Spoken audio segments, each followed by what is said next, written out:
शादी के बाद बेचारी लड़की आज की डेट में लड़कों से मैच करने की कोशिश में सब कुछ कर रही है। उसको 4 तरह के लेवल पे ऑपरेट करना है, आदमी को खाली आदमी के लेवल पे ऑपरेट करना है। और वहाँ भी जब मैं देखता हूँ तो सारी लड़कियों का फोकस ये है कि उनकी शादी अच्छी हो जाए, because they want to be financially economically independent. तो शहरों में तो चेंज आया है, अब गाँव का मैं कह नहीं सकती। जिस दिन उनका लगता है कि उनका अपने स्पाउस से या अपने पार्टनर से वो जो इंटीमेसी वाला लेवल है वो ख़त्म हो रहा है, दे पार्ट अवे। हमारी सोसाइटी में प्रॉब्लम ये है कि ओहो शादी खत्म होना, डिवोर्स होना इज अ बिग टबू। मैं बाहर जाती हूँ, मैं देखती हूँ 80-80 साल के बुढ़े प्यार से हाथ पकड़ के घूम रहे। हमारी शादी 2 साल बाद कोई हाथ पकड़ के घूमना नहीं चाहता, अरे पीछे हटो। दैट्स व्हाट मायरा सेड कि तुम मुझे एक बार फोन करते, मैं पूरी जिंदगी तुम्हारा इंतजार करती। मैं यही जानना चाह रहा था आपसे कि आपने बहुत सारे मुद्दे एक साथ उठा दिए। सोढ़ी का जैसे बच्चा न होने का, तो आर्टिफिशियल इंसेमिनेशन की बात हो रही है, LGBTQ की इसमें बात हो जाती है। एक तो माहिरा बहुत उतावली है फिजिकल रिलेशन के लिए, जिसको आपने जस्टिफाई किया है, लेकिन एक पॉइंट के बाद वो उतावलापन नजर आना शुरू हो जाता है। अरे नहीं यार, हम तो देखते हैं, हम कहते हैं ये गंजे और ये इतने पेट निकले, ये हमारे क्लासमेट्स हैं, मतलब वी लुक सो गुड। मैं आपको ये बोल रही हूँ ना, हमारी सोसाइटी बहुत हिपोक्रेट है। ये सब होता है, कोई बोलता बिल्कुल नहीं होता है, बिल्कुल कोई बोलता नहीं है। मैंने बोला, मैंने कहीं पे भी मॉरली करेक्ट होने की कोशिश नहीं की है। हमारे भी जो फर्स्ट लव है, आज भी हम दिल में उसको कहीं ना कहीं रखते हैं। एंड में मैंने यही लिखा है, रोके से कहीं हादसा वक्त रुका है, शोलों से बचा शहर तो शबनम से जला है।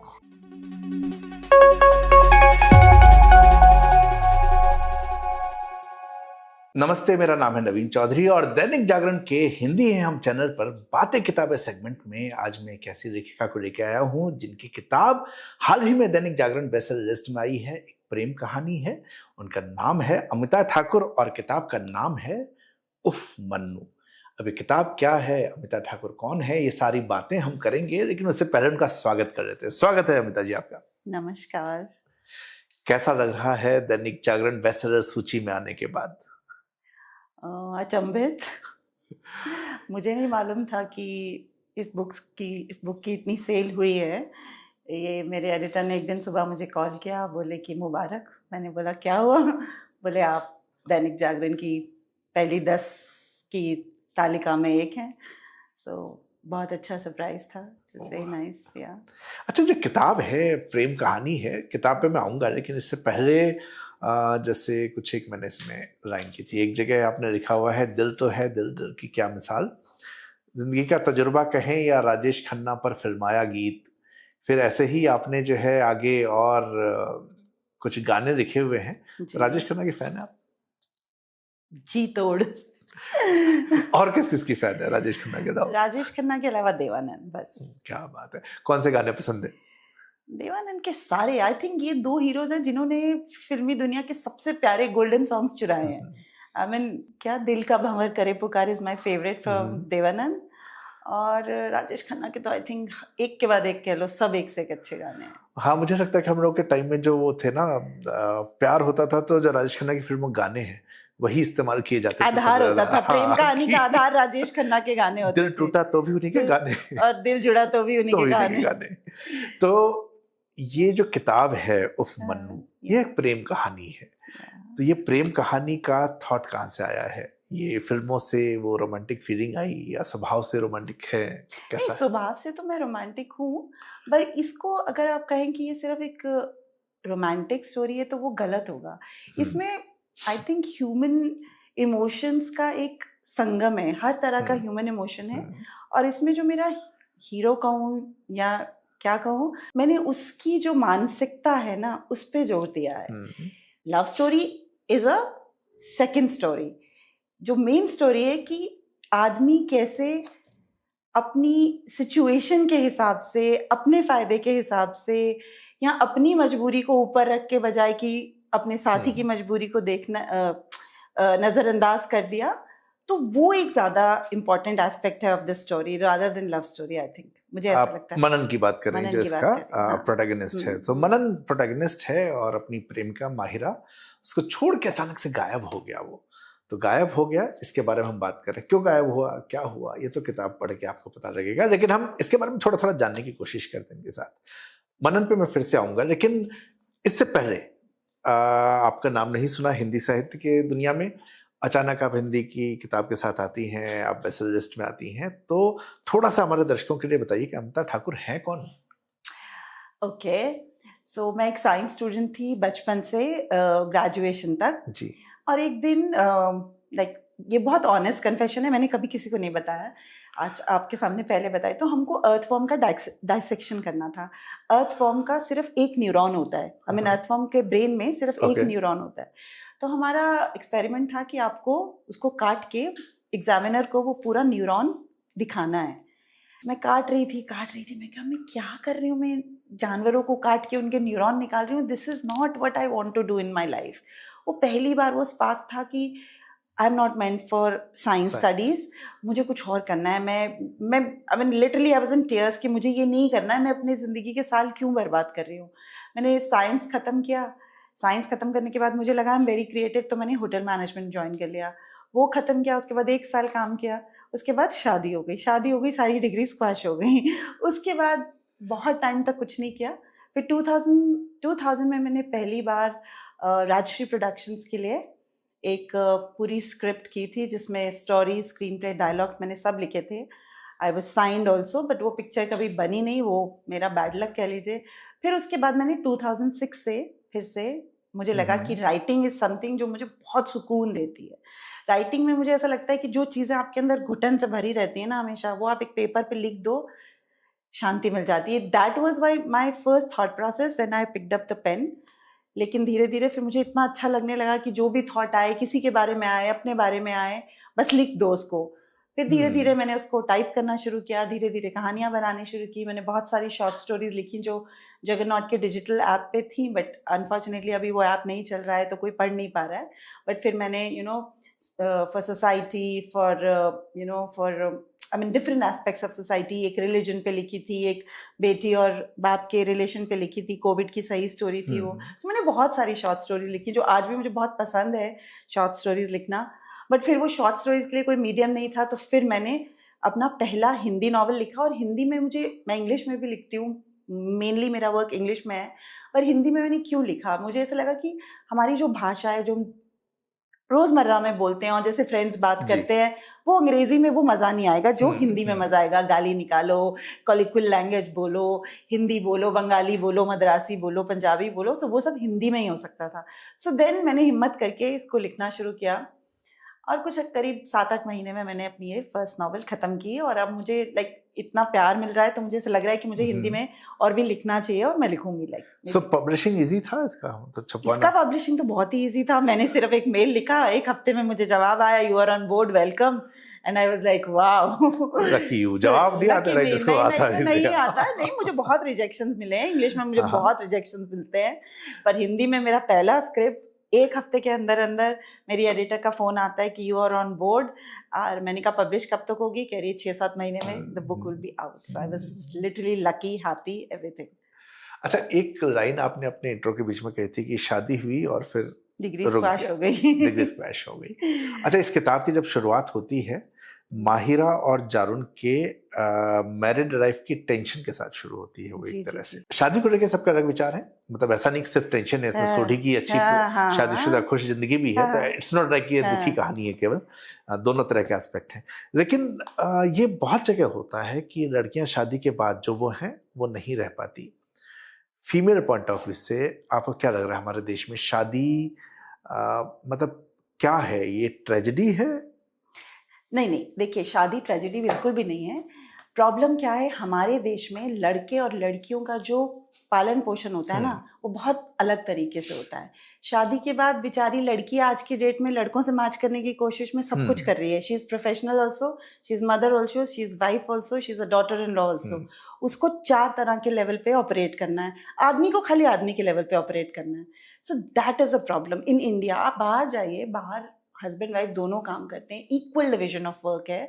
अभी कि वहाँ भी मैं बोलूँगी 40-60 है, बट स्टिल इंडिया में प्रॉब्लम क्या है कि लड़कियों के ऊपर इतना बर्डन आ जाता है शादी के बाद। अगर वो प्रोफेशनल हैं, अपना पूरा प्रोफेशनल काम भी करेंगी, बच्चों को भी देखेंगी, हस्बैंड को भी देखेंगी, घर को भी देखेंगी, and there is a very little kind of contribution from a husband side और अ मैन साइड। और मैं बोलूँगी फादर इन लॉ भी बोल लो, उसमें ब्रदर भी बोल लो, अगर आपके घर में देवर है और आपके घर में ससुर भी हैं और आपके हस्बैंड भी हैं, तो ओनस जो है वो सिर्फ लड़की पे है. That is where you know the balance gets disturbed. जिस दिन हम हस्बैंड वाइफ इकट्ठे एक बैलेंस्ड तरीके से आगे चलेंगे, I think marriages would be a happier place. लेकिन right now it's very imbalanced, I would say. लेकिन ये चेंज होगा कैसे? क्योंकि मैं अभी अपब्रिंगिंग से जिस दिन माँ ये सोचेगी कि मेरे लड़के को भी वो करना है जो मेरी लड़की को करना है, उस दिन ये चेंज होगा. अभी भी मैं बोलूंगी, इवन इन गुड फैमिलीज बेटे को एक अलग ही पेडेस्टल पे रखा जाता है. ओहो, वो बेचारा किचन में नहीं जाएगा, उसको खाना गर्म नहीं करना आता है, उसे खाना गर्म करके दीजिए. लड़की आती है, अपने आप गर्म करती है, खाती. Why can't he go in the kitchen and warm his food and take it himself? That is the difference. फिर वो धीरे धीरे, मैं इसमें आदमी की, इसमें भी एक औरत की गलती है कहीं ना कहीं. आप अपने बेटों को इतना पैम्पर क्यों करते हैं? आप उनको वैसे ही पालिए जैसे आप अपनी बेटी को पालते हैं. I am sure they will be happy companionship. बाकी बहुत सारे अलग भी डिफरेंसेस हैं, लेकिन मेजर डिफरेंस मुझे तो लगता है यही है. बिकॉज जब शादी होती है, so much responsibility on a woman in comparison to the man. So that's मैं अभी एक मूवी देख रहा था, मोनालिसा स्माइल, और उसमें जूलिया रॉबर्ट्स हैं. हाँ. और आप उसकी स्टोरी देखिए तो उसमें लड़कियां जो है वो पढ़ रही हैं किसी बड़े प्रेस्टिजियस कॉलेज में, और ये स्टोरी शायद 30 या 50 1930-50 पीरियड की. और वहां भी जब मैं देखता हूँ तो सारी लड़कियों का फोकस ये है कि उनकी शादी अच्छी हो जाए. वो पढ़ाई इसलिए कर रहे हैं, शादी अच्छी हो जाए. और इसमें जूलिया रॉबर्ट्स का जो कैरेक्टर है वो बार बार उनको रिबेल होने के लिए तैयार करता है. कॉलेज की डायरेक्टर उसके अगेंस्ट है. जब उसने ये बात की उनसे कि इनका जीवन सिर्फ शादी नहीं है, तो उनका कहना था, मैंने भी अभी तो आप उस डायलॉग को ध्यान दें कि उसने जो है अपनी यात्रा बहुत, हम लोग जो है पहले पढ़ने भी नहीं जाते थे, now they have this kind of college, ये उसकी प्रिंसिपल का कहना था. इस सिचुएशन से अगर हम भारत को देखें तो पुराने टाइम से लेके अभी तक आपको लग रहा है कि नहीं, we have also come a lot forward पहले के मुकाबले, या अभी भी, या आपको लग रहा है कि नहीं ये शहरों में और गांव में बहुत बड़ा डिफरेंस अभी आ रहा है? नहीं, गांव शहरों में तो है, लेकिन पहले तो शहरों में भी नहीं था ये डिफरेंस. अब शहरों की लड़कियां फिर भी इतना जान गई हैं कि शादी इज नॉट द डेस्टिनेशन, हमको भी कुछ बनना है. आप ये देखिए शादी की एज कैसे, अब पहले 18, 19, 20, 21 होती थी. अब शहर में लड़कियां 28, 29, 30 से पहले शादी नहीं करना चाहती हैं, because they want to be financially, economically independent. तो शहरों में तो चेंज आया है. अब गाँव का मैं कह नहीं सकती, बिकॉज मेरे पास कोई डेटा नहीं है, मेरे पास कोई इतना रीच नहीं है. बट हाँ, अभी भी गांव में आप देखो तो 17, 18, 19 में शादी हो ही जाती है. तो उनके लिए एक ही एम है कि लड़का कमाऊ होना चाहिए, बस शादी कर दो. So that's a very bad, I think, aspect of it. अच्छा, शादी की बात बार बार आ रही है, और शादी जो मैंने कहा कि इस किताब की शुरुआत हुई है वो हुई है कि महिरा और जारून जो हस्बैंड वाइफ है साथ पढ़ते थे, पर प्रेम विवाह नहीं है, और इनका जो है एक टेंशन इसमें नजर आना शुरू होता है. एक जगह पर आपने इसमें इनके बारे में लिखा भी है, रूह नजर आने लगी थी. जब ये जाने की तैयारी है तो कैसे फुसफुसाहट में, बातचीत फुसफुसाहट में बदल गई है, ये आपने इसके अंदर मेंशन किया है. तो ये क्या शादियों का, जब मैं बहुत सारे लोगों से मिलता हूँ, बहुत सारे लोगों से बात करता हूँ, और जब हम राइटर हैं तो हमसे बहुत सारे लोग अपने मन की बात कहने भी कई बार आ जाते हैं. कुछ दोस्त हैं वो अपनी बात कह देते हैं. एक चीज मैंने नोटिस की कि शादियां एक टाइम के बाद कहीं न कहीं इसी रूप में चली जाती हैं. बहुत से लोगों की, महिलाओं की ये शिकायत हो जाती है कि फिजिकल रिलेशनशिप में हस्बैंड का इंटरेस्ट नहीं रह जाता एक टाइम के बाद, जो कि उसका दीवाना कभी था. बातचीत बंद हो जाती है, वो रिश्ता खाना पीना क्या हुआ क्या नहीं हुआ से ज्यादा खत्म हो जाता है. और शिकायत, कई बार ये हस्बैंड की भी शिकायत महिला के प्रति होती है. नोइंग आवर सोसाइटी, ये क्या कारण है कि आपको लग रहा है कि ज्यादातर शादियों में हमें पता नहीं लगता कि अंदर अंदर शादियां टूट रही हैं, बाहर से सब खुश दिख रहे होते हैं? क्या रीजन है कि हिंदुस्तान में बड़ी संख्या में यही हो रहा है शादियों के अंदर? और चूंकि आपने बड़ी खूबसूरती से इसको दिखाया भी है इस उपन्यास में. देखिए, सबसे पहली बात है कि हम बहुत क्लोज सोसाइटी हैं. आज भी फॉरेन में लोग 4-4 शादी करते हैं, 5-5 शादी करते हैं. जिस दिन उनका लगता है कि उनका अपने स्पाउस से या अपने पार्टनर से वो जो इंटीमेसी वाला लेवल है वो खत्म हो रहा है, दे पार्ट अवे, राइट. हमारी सोसाइटी में प्रॉब्लम ये है कि ओहो, शादी खत्म होना, डिवोर्स होना इज अ बिग टबू. ओ बाप रे, डिवोर्स हो गया मतलब लड़की की जिंदगी खत्म हो गई. लड़के के लिए भी टबू है, इट्स नॉट कि लड़की के लिए. तो हम लोग अभी भी बहुत क्लोज सोसाइटी है. We need to open up on this, right. दूसरी चीज, क्यों हम दूर हो जाते हैं? मेरे को लगता है कि हम human beings are not wired to be monogamous, right. हमें भगवान ने जानवर के जैसे बनाया था, ये तो सोसाइटल प्रेशर है कि शादी कर दो, एक इंसान के साथ खुश रहो, तो वो एक साइंस है आई थिंक। और कुछ टाइम तक हम as a human beings, specially men, क्योंकि विमेन ने अपने आप को बहुत ट्यून कर लिया कि ओ हम शादीशुदा हैं, हमको तो एक हस्बैंड के साथ ही रहना है, and we are a patriarchal society, तो मेन टेक दैट एडवांटेज कि oh I can go out, I can do whatever and I can come back, women will be there, my women will be there. But now why are you listening so many divorces happening? Because women also has voice. जैसे कि अगर आप बाहर जा रहे हैं, but मुझे ऐसा लगता है कि जब ये एक नौबत आए शादी में, it is very important coldly part away, but हम लोग नहीं कर पा रहे हैं इंडिया में because 70% of women are not economically independent. वो बेचारी रहती हैं, साथ में रहती हैं, because it has become just an institution of marriage. कि आप घर आएंगे, आपको खाना मिलेगा। आदमी, most of the men, I would say 90% of the men are enjoying outside nowadays. And 50% of women know that they are doing this. Still they are okay with it because we are a closed society. We don't believe in that system that अगर हमारी बन नहीं रही है, अगर ये सब हो रहा है और हमको ये अच्छा नहीं लग रहा है, let's part away. We are not ready to do that mentally. So that is the biggest problem in India. I would say, मैं बाहर जाती हूँ, मैं देखती हूँ 80-80 साल के बुड्ढे प्यार से हाथ पकड़ के घूम रहे। हमारी शादी 2 साल बाद कोई हाथ पकड़ के घूमना नहीं चाहता, अरे पीछे हटो। तो वहाँ वो क्यों है? Because they are happy with that partner. वो बोर हो गए अगर पहले पार्टनर से, तो वो दूसरे के साथ मूव करते हैं, दूसरे से बोर हो गए तीसरे के साथ मूव करते हैं, but at the end of the day they are happy. That is important. हमारे यहाँ पे ये है कि रहना आपको 50 साल एक ही के साथ है, आप हैप्पी हो नहीं हो, that is immaterial. आप बाहर जाके हाथ पकड़ के घूम के वापस आ जाओ घर में. So that is the problem. हमारी सोसाइटी ये है. So we are a very closed society. That's it. एक बात आपने कही कि इकोनॉमिकली इंडिपेंडेंट ना होने की वजह से कई बार ये डिसीजन मानना पड़ता है. It is a fact. इसमें अब्यूज को स्वीकार करते हैं, वो टॉर्चर बहुत सारे स्वीकार करते हैं. एक इसका और काउंटर पार्ट आ रहा है. एक काउंटर पार्ट ये आ रहा है कि जब से इंडिपेंडेंट हुए डिवोर्स ज्यादा हुए, तो ऑब्वियसली उसका एक रीजन हम मानते हैं कि अब वो कोई जो बकवास है वो सहने की जरूरत नहीं है, आप निकल सकते हैं.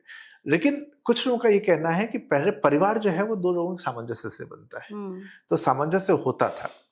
अभी क्या हो गया कि शादियां देर से हो रही हैं. सामंजस्य जो है वो आर्थिक इंडिपेंडेंट ने क्या किया है कि एरोगेंट बना दिया है महिलाओं को. ये एक थॉट, मैं आपको सोसाइटी का, ये मेरा थॉट नहीं है, ये सोसाइटी, ये पेट्रियार्कल सोसाइटी का थॉट है, माइंड सेट. और ये मुझे महिलाओं ने कहा, ये पुरुषों ने. अच्छा.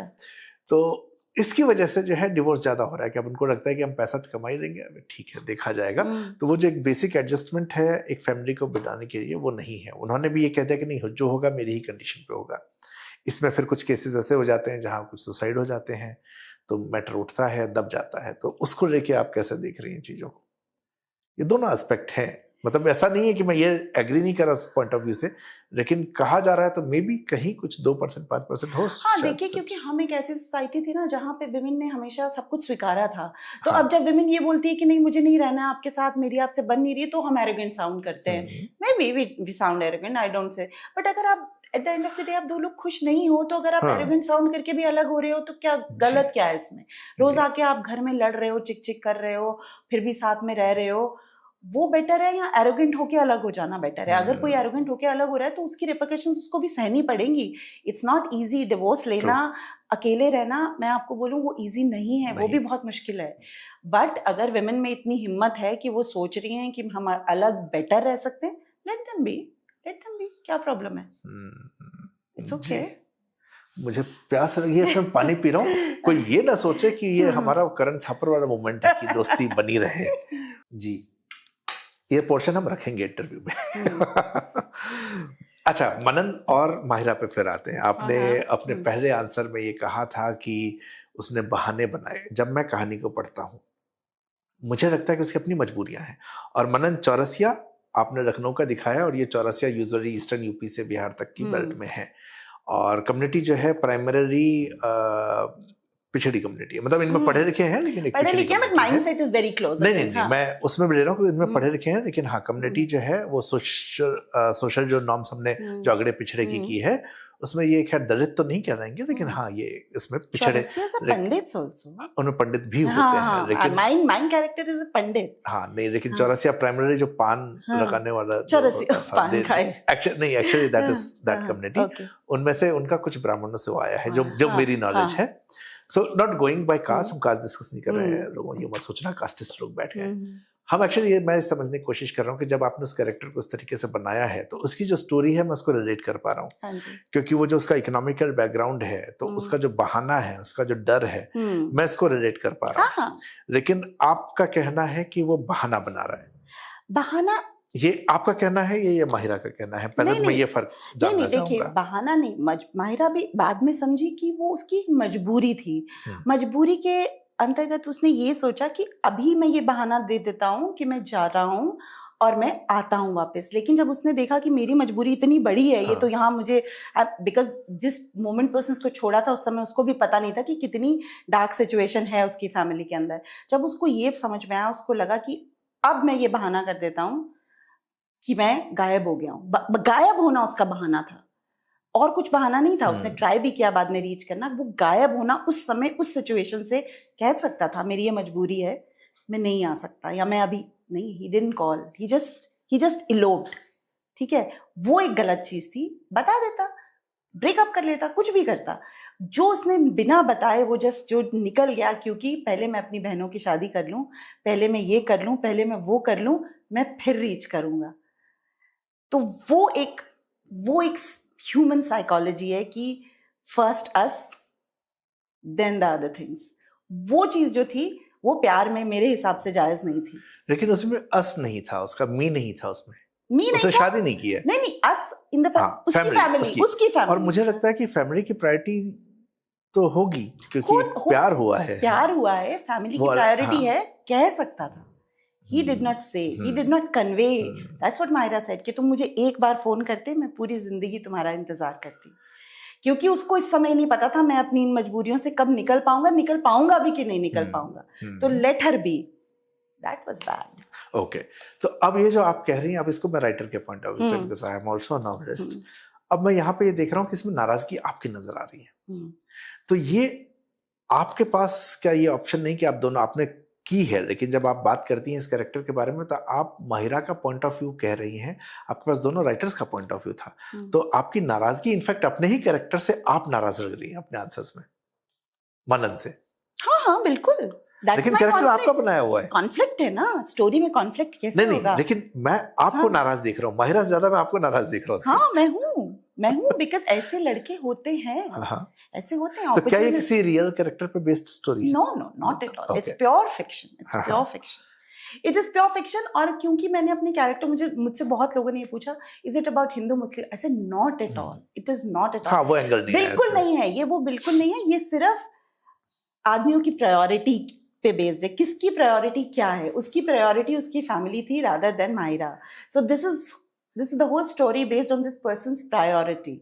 सो that is what urged me कि क्यों मतलब तू उसको बता दो भाई, तुम उसे बोलो, तुमने अपनी प्रायोरिटीज को इतना ऊपर रखा कि तुमने किसी का दिल ही तोड़ दिया बिल्कुल। सो that is what it is. तो अगेन मैं इसी पे, ये कैरेक्टर मुझे एक्चुअली इंटरेस्टिंग आपको ऐसा लग रहा है क्योंकि जब मैं आपकी बात को सुन रहा हूँ, देखिए क्योंकि कैरेक्टर आपने बनाए हैं, उस कैरेक्टर का रीजन आपने खुद ही जस्टिफाई भी किया है। लेकिन जब आप बात कर रही हैं आप दोनों के पक्ष से, आप कह रही हैं कि प्रायोरिटी क्या है, अब प्रायोरिटी परिवार हो या प्यार हो, ये मेरा एक सवाल है। और दूसरा सवाल ये है कि उसने शादी नहीं की है, वो उसके इंतजार में ही शादी नहीं की है। तो उस psychologically very weak person also, that's why he didn't get married. पर ये आपका क्रिएशन है, तो आप क्यों नाराज है अपने कैरेक्टर से? हमारे कैरेक्टर्स हमारे अंदर हर तरह से हैं। नाराजगी भी है उनसे प्यार भी है उनसे। I literally cried when I just finished the story. I cried because I felt for Manan, not for Mahira. I cried. तो हमारे घर में भी कोई बच्चा भी होता है, उससे नाराजगी भी होती है, प्यार भी होता है, शिकवा भी होता है, गिला भी होता है, सब होता है। तो इस स्टोरी में सब कुछ हुआ मनन के साथ। प्यार भी हुआ, तरस भी आया, दुख भी हुआ, गुस्सा भी आया, एंड में रोना भी आया उसके लिए। That's it.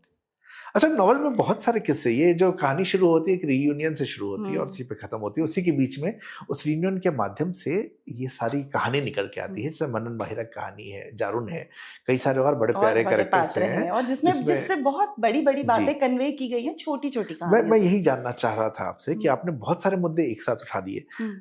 सोढ़ी का जैसे बच्चा न होने का, तो आर्टिफिशियल इंसेमिनेशन की बात हो रही है, एलजीबीटीक्यू की इसमें बात हो जाती है, पंजाब में मैंने काम किया हुआ है, तो मैंने वो समस्या देखी कि शादियां होती हैं और लड़की को उसके बाद वो घोस्ट कर देते भेज हैं। देते हैं, हाँ। तो कभी रह ही नहीं गए, कई बार ऐसे भी केस हुए कि रह ही नहीं गए, और रह गए तो वहां जाके घोस्ट कर दिया। ये मुद्दा भी आपने उठाया इसके अंदर, तो ऐसा लगा कि बहुत सारे एजेंडा एक साथ आ गए। नहीं, वो मुझे भी लगा था, छोटी बुक के अंदर बहुत चीजें हो सारा है। हुआ ये कि जब मैंने रीयूनियन किया तो अब मैंने 20 दोस्तों को मिलाया, तो it would have been very unfair कि सिर्फ 2 लोगों की कहानी हम सुनाते जाएं। Correct. तो बाकियों के बारे में क्या? हाँ. अभी कि मैंने बहुत लोगों को नहीं भी उठाया, अभी सिर्फ मैंने प्राइमरीली 5-6 कैरेक्टर्स को डेवलप किया, क्योंकि एक तो उससे थोड़ा सा इंटरेस्ट और आया है। लिटरेचर पॉइंट ऑफ व्यू से मैंने बहुत सारी बातें कन्वे की हैं। अगर आप एक लिटरेरी पॉइंट ऑफ व्यू से देखेंगे, whether it was LGBTQ, whether it was artificial insemination, whether it was woman's right to become a mother. If a man is infertile, you cannot leave. There are so many women in our country, I'll tell you, जो mother बनने के ख्वाब से रह जाती हैं just because their husbands have a problem, but they have no right to voice that opinion that we want to become mother. उनको ये कहा जाता है adopt कर लो, ये कर लो. Why can't a woman become a mother when she has all the, you know, she's all the right and she has all the you know, क्या कहते हैं उसको, इच्छा है उसकी माँ बनने की. क्यों? इसमें मैंने धीरे से दिखाया है कि सोडी की वाइफ बहुत उदास रहती है क्योंकि उसका बच्चा नहीं है. तो ये सारी बहुत लिटरेरी बातें हैं जो मैं बहुत एक्सप्लेन भी कर सकती थी. इसको मैं 400 पन्ने की भी किताब बना सकती थी. तो मुझे हमेशा ऐसा लगता है जो ब्रेविटी में कह दो बात ना, वो दिल को जरा ज्यादा छू जाती है.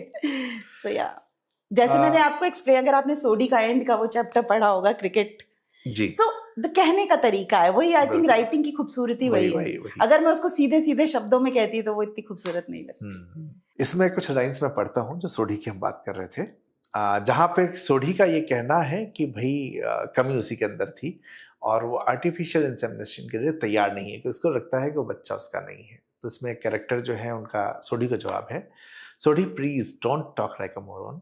ये बच्चा सिर्फ प्रीति का होगा और तुम्हारा नाम होगा, और तो एक तरह से तुम्हारा भी होगा. तुम प्रीति से उसका माँ बनने का हक नहीं छीन सकते. अगर वो ऐसा चाहती है तो कम से कम पूछ कर देखो उसे. यार वो तो मान जाएगी, मुझे पता है, पर मेरा दिल नहीं मानता. किसका बच्चा, किसका खून, कुछ नहीं पता, कैसे अपना मान. तुम्हारी बीवी के जीन्स तुम्हारी बीवी के अंदर पनपता, सांस लेता बच्चा कैसे तुम्हारा नहीं हो सकता. बाकी सारे प्रोसीजर को तुम साइंस समझकर भूल जाओ. 9 महीने बाद जब वो बच्चा तुम्हारी गोद में आंखें खोलेगा तो सिर्फ तुम्हारा होगा, इडियट, माहिरा ने जोर देके कहा. इससे एक और चीज मैं यहाँ खत्म करने लगा था, लेकिन बिल्कुल ठीक कह रही है माहिरा. हम कुत्ते बिल्ली के बच्चों को घर लाते हैं, बच्चों की तरह प्यार करते हैं, पालते हैं, उनके मम्मी पापा बन जाते हैं. तो इंसान के बच्चे को इतना बड़ा टेस्ट क्यों, इतना बड़ा इम्तिहान. सारा ने माहिरा की बात पर जोर देते हुए कहा. ऑब्वियसली मुझे लगता है कि ये बहुत एक ऐसा महत्वपूर्ण मुद्दा है जिसके ऊपर आपने बात की है, और ये बात होनी चाहिए बहुत कम शब्दों में, लेकिन इस बात को उठाया गया है. अच्छा, बहुत सीरियस बात हो गई. एक इसमें एक लाइन है जो सिमी भी अब पहले से कहीं हसीन और काबिल तारीफ हो गई थी. अच्छा, रीयूनियंस जो है ना, मैंने रिसेंट 2-3 किया, अपने स्कूल का किया, कॉलेज का किया, फिर MBA वालों का किया. ये मैंने भी देखा कि ऐसा होता है. लड़कियां और हसीन हो गई, क्योंकि जब हम बड़े हो रहे थे ना, हम दो थे, हमें पता ही नहीं था कि पर ऐसा उल्टा भी हुआ है. कुछ को मैं भी लगा कि यार स्कूल में तो नहीं था ऐसा, और कईयों को हमारे बारे में लगता है ये पहले तो ऐसा हो गया, पहले तो ऐसे ही था. तो ऐसा कुछ हुआ कि कोई रीयूनियन में आपको भी लगा हो पर्सनल, अरे यार ये स्कूल में कैसे मिस हो गया या कॉलेज में कैसे मिस हो गया? अरे नहीं यार, हम तो देखते हैं, हम कहते हैं ये गंजे और ये इतने पेट निकले, ये हमारे क्लासमेट्स हैं, मतलब we look so good. And इनको क्या हुआ था, हम तो अपने क्लासमेट्स की बहुत खिंचाई करते हैं कि गर्ल्स ऑल लुक गुड और लड़कों की बैंड बजी हुई. सो नो, या आपको किसी ने आके कहा करे यार तो स्कूल में तो दिखी नहीं, कहाँ थी यार? To be very frank, I was very good in school also. I still look, I think with God's grace, I still look good. So yeah, nothing of the sort. अच्छा, इसमें जब माहिरा की और मनन की मुलाकात दोबारा होती है, इस मुलाकात में 2-1 चीजें हैं जो मुझे खटकी. एक तो माहिरा बहुत उतावली है फिजिकल रिलेशन के लिए, जिसको आपने जस्टिफाई किया है, लेकिन एक पॉइंट के बाद वो उतावलापन नजर आना शुरू हो जाता है. ऐसा मेरा मानना है, अलग पाठकों की अलग अलग राय हो सकती है. एक बार मैं समझ पाता हूँ कि हाँ, वो एक दबी इच्छा थी शायद, वो जो प्रेम को पाने का एक था जिसको वो फिजिकल रिलेशन के थ्रू लेके जाती है. लेकिन फिर ऐसा लगता है कि वो जो है उतावलापन कंटिन्यूशन में नजर आ रहा है. और उसके बाद जब ये चले गए तो चले ही गए। मैं उस रिश्ते को किसी ऐसे मोड़ पे जाते हुए नहीं देख रहा हूँ जो इसके बाद कहीं न कहीं जो प्रेम की जो परिभाषा है उसके हिसाब से आगे रिश्ता जहाँ तक मैं समझ पा रहा हूँ खत्म ही हुआ होगा। आगे उन्होंने कभी बात नहीं की, जहाँ पर ये कहानी अंत होती है एक तरह से ओपन एंड की तरह खत्म होती है, लेकिन ये अंत है। तो इसको आप कैसे इन दोनों के रिलेशन को इसमें डिफाइन कर रहे हैं? आखिर की 2 लाइनें पढ़िए प्लीज। जी। सबसे आखिर में नहीं, वो तो मैंने देखा आपका इसका कि क्या माहिरा और मनन एक हो पाएंगे। मैंने कहा ये आपने ओपन एंड पे इसको छोड़ दिया है। लेकिन जितना दिखाएं एंड में मैंने यही लिखा है, रोके से कहीं हादसा वक्त रुका है, शोलों से बचा शहर तो शबनम से जला है। You never know, never say never। So next part हो सकता है। हाँ। लेकिन ये 2 चीजें, क्योंकि हमारी सोसाइटी में एक तो इस चीज को एक्सेप्ट नहीं किया जाता ओपनली, जो नॉवल ओपन कर रहा है, तो वो लिखते हुए आपको नहीं लगा कि ये कहीं नेगेटिव टोन जा सकता है, या एक टाइम के बाद ये एक्सेसिव हो रहा है? नहीं। ओके। सेकंड, जब अब मैं आपको ये बोल रही हूँ ना, हमारी सोसाइटी बहुत हिपोक्रेट है। ये सब होता है, कोई बोलता बिल्कुल होता है, बिल्कुल कोई बोलता नहीं है। मैंने बोला और मेरे कैरेक्टर ने खुले आम बोला कि मुझे ये करना है अपने लवर को या जिसको भी। उसका कैरेक्टर ही ऐसा दिखाया है कि वो बहुत ओपन है, she is very open minded, she says what she wants. हाँ, बस मुझे माहिरा से एक ही शिकायत है कि उसने, अगर वो इतनी ओपन है, हो सकता है आगे जाके अपने हस्बैंड से बता दे, हो सकता है, मतलब वो मैंने, क्योंकि अब अब अगर आगे सीक्वल आएगा तो हो सकता है वो बता दे। क्योंकि आप जितनी नाराज मनन से हैं उसके कारण वही नाराजगी मेरी माहिरा से नजर आती है कि भाई जब तुमको पता है प्यार है, प्यार की आग अभी भी जिंदा है, आप साथ हैं, जारून से आप दुखी भी हैं, और आप कह रही हैं वो ओपन भी है, तो ये सारे कैरेक्टरिस्टिक हैं, तो फिर इस समय में आके वो शादी को क्यों नहीं छोड़ रही है? वो भी तो कभी अपने बच्चियों का बहाना, कुछ न कुछ, जो मनन का रीजन था, अपना परिवार था, ये भी तो अपने परिवार को नहीं छोड़ रही है ना। Retaliation is, that's what she says. तुमने कैसे सोचा कि अब this is a retaliation, this is not that she can't do. अगर आपने वो लाइन पढ़ी हो ध्यान से, ऐसा नहीं है कि मैं आ नहीं सकती, और अब मैं आना नहीं चाहती। तो रिवेंज है, सब प्यार कहाँ है? फिर तो वो जो फिजिकल रिलेशन है वो भी रिवेंज था, वो प्यार नहीं था। वो रिवेंज नहीं था, वो उसकी जिद थी कि मुझे ये करना था तो मैंने किया, मैं करा ये। और प्यार भी है, वो कहती है कि मैं तुम्हें विश करती हूँ तुम जाओ, जो भी तुमको कोई साथी ढूंढना चाहिए। सी, ये ह्यूमन इमोशंस हैं और बहुत सच्चे हैं। हम ना ही किसी से 100% प्यार करते हैं, ना ही किसी से 100% नफरत करते हैं, ना ही किसी के लिए 100% बने हैं। ये सब ह्यूमन इमोशंस हैं जो रियल हैं। मैंने कहीं पे भी मॉरली करेक्ट होने की कोशिश नहीं की है। मैंने कहीं ये नहीं कहा कि मैंने आपको शुरू में ही लिखा है कि पसंद कब नापसंद बन जाती है नहीं पता चलता। प्यार की कसक हमेशा रहती है, प्यार हमेशा रहता है वो भी नहीं, लेकिन उसकी कसक हमेशा रहती है कहीं ना कहीं।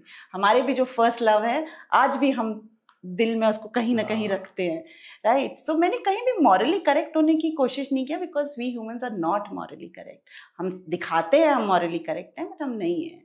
So that is what my book is about. It's very candid. It's very candid about human emotions. हम जैसे हैं, हम वैसे हैं। हम monogamous नहीं हैं, हम hypocrites हैं, हम कुत्ते का बच्चा ले सकते हैं, इंसान का बच्चा नहीं ले सकते। ये सब एकदम 101% real emotions हैं। That's what it is about. तो प्यार की परिभाषा क्या होगी फिर आपके हिसाब से? मेरे हिसाब से प्यार is very overrated thing. It's a very overrated word. I love you, फलाना ढिकना. I don't believe in all that. But हाँ, मुझे ऐसा लगता है कि अगर आप कहते हो कि आप किसी से प्यार में हो, जब तक हो, you should be 101% for each other, that's it. नहीं हो तो just part away, that's it. Radha और कृष्ण का जो प्रेम था उसमें कोई रिवेंज नहीं था, उसमें ऐसा कुछ नहीं था, दोनों का प्रेम रहा, दोनों अलग हुए। एक हमारे यहाँ ये कहानी भी। राधा और कृष्ण के प्रेम में कोई बेड़ी नहीं थी। कृष्ण जी इतने बड़े भगवान थे कि उनको कोई पूछता नहीं था। आप रुक्मणी को छोड़ के, वही ना, जो भी थे उनका स्टेटस उस समय भी इतना बड़ा था। उनको किसने पूछा कि तुम रुक्मणी को छोड़ के राधा के साथ जा रहे हो? कोई नहीं पूछता था। मीरा फिर भी उनकी पूजा करती थी, तो वो एक बहुत बड़ा स्टेटस था उनका। उनके पास कोई बेड़ी थोड़ी थी। उनकी माँ ने पूछा, बाप ने पूछा, तू राधा से प्यार क्यों कर रहा है जब तेरे घर में तेरी बीवी बैठी है? Proudly used to do that. सारी सखियों के साथ भी नाचते थे, क्या पता और किसके साथ क्या क्या करते होंगे, who knows it, no, भगवान थे ना, he had liberty to do everything। अच्छा, इसमें बहुत सारे डायलॉग्स अलग अलग भाषाओं का है, बंगाली भी है, हाँ, वही पंजाबी तो है। ब्यूटी है इसकी। तो मुझे मन किया कि हाँ, मैं तो ये लिखूं ऐसा। क्या, ये आपका किसी से हेल्प ली आपने उन डायलॉग्स को लेने में, या कहीं आपकी अपनी लर्निंग किसी है से उसके भी नहीं, लिए? किसी से भी नहीं। हाँ, थोड़ा बहुत गूगल इनपुट से हेल्प लिया होगा मैंने, बट हाँ, अदरवाइज बाकी इसी मैं 9 साल इलाहाबाद में रही, तो मेरे वो तो हिंदी, वो हाँ डायलेक्ट बिल्कुल वो है मेरे में जी। बहुत सही था। और पंजाबी मैं खुद हूँ, मम्मी पापा हैं तो पंजाबी भी मेरे को आती है। देन बंगाली थोड़ा सा मेरे को लगता है शायद मेरी इधर उधर होगी 19-20, वो शायद हाँ, एडिटर्स ने हाँ। ठीक कर दी, बाकी तो ऐसा कुछ नहीं है। तो मतलब यात्राएं खूब हुई आपकी, हाँ इलाहाबाद 9 खूब। साल, और कहाँ? और खूब इलाहाबाद, हरियाणा की सारी बेल्ट, जम्मू कश्मीर, फिरोजपुर, पंजाब, मतलब। और इसीलिए आई थिंक मेरी राइटिंग में इतनी वेरिएशन है क्योंकि मैंने हर स्ट्रेटा के लोगों से बहुत इंटरेक्ट किया है। चाहे वो हमारे घर में डोमेस्टिक हेल्पर्स हैं, या फिर हमारे पापा के ऑडलीज होते थे, या मतलब हम जैसे आजकल के बच्चे बहुत प्रिविलेज्ड हैं, वो एक तरह के strata of people from one walk of life they interact. हमारे टाइम में हम लोग जब छोटे थे, हमारे घर ऑडलीज होते थे, हम उनके साथ रहते थे, उनके घर जाते थे, उनके घर में खाना खाते थे। आई स्टिल रिमेंबर, अगर मुझसे आज भी कोई पूछता है कि तुम्हारा फेवरेट डिश क्या है, तो मैं कहती हूँ मेरे भैया थे, जब मैं बड़ी हो रही थी, हमारे ऑडली भैया थे, उनकी मम्मी कचौड़ी बनाती, दैट्स स्टिल माय फेवरेट। तो हमने उस पूरी जर्नी को लाइफ में, like I remember my life 78 onwards. I was born in 72, 78 से मुझे विविडली याद है मैंने लाइफ में क्या क्या किया है। तो वो सारी चीज़ें शायद मेरी राइटिंग में कहीं ना कहीं रिफ्लेक्ट होती हैं किसी भी तरह से, चाहे वो खाने के रूप में है, चाहे वो लोगों से बात करने के रूप में है, या जैसे भी हैं। सो आई थिंक हम लोग इतने एनरिच्ड है with literature because I think we have lived a life through people. आजकल के बच्चे, आप समझ रहे हैं मैं क्या बोल रही हूँ, वो सिर्फ इंटरनेट से इंटरेक्ट करते हैं। तो मुझे नहीं लगता आजकल के बच्चों को आप बोलो कि आप 40 पन्ने भी लिख दो तो वो लिख पाएंगे, वो नहीं लिख पाएंगे, because they have no content, real content I would say. So I think my writing has some beauty because I have travelled a lot. वैसे भी मैंने बहुत ट्रैवल किया, मुझे ट्रैवल करने का बहुत शौक है, that's my only passion. Rather खाना बनाने का भी है। खाना बनाने का भी बहुत है। कभी घर जाएंगे? हाँ प्लीज प्लीज, मोस्ट वेलकम। मैंने काफी वीडियोस बनाए हैं कोरोना के टाइम में, काफी वीडियोस बनाए, कुकिंग शो वीडियोस भी बनाए हैं, इंडियन करीज एंड पिकल्स के नाम से। Let me publicise that also. तो ये थी हमारे साथ अमिता ठाकुर जी, जिनके साथ हमने उनकी किताब उफ मन्नू पे बात की, इसके कैरेक्टर से बात की। बात और की जा सकती है लेकिन फिर सारी कहानी निकल आएगी, पढ़ोगे क्या? तो अमिता जी बहुत बहुत धन्यवाद आपका आने के लिए। ये किताब जो है पेंगुइन स्वदेश से आई है, इसकी कीमत है 199 रुपए। जहाँ जहाँ किताबें मिलती है वहाँ से आप ये किताब ले सकते हैं। और हमेशा हम ये कहते हैं कि हमारी दुनिया छोटी होती है जब आप किताबें पढ़ते हैं, तो आपकी दुनिया बड़ी होती है। इसलिए किताबें पढ़िए, आगे बढ़िए। दैनिक जागरण हिंदी है हम।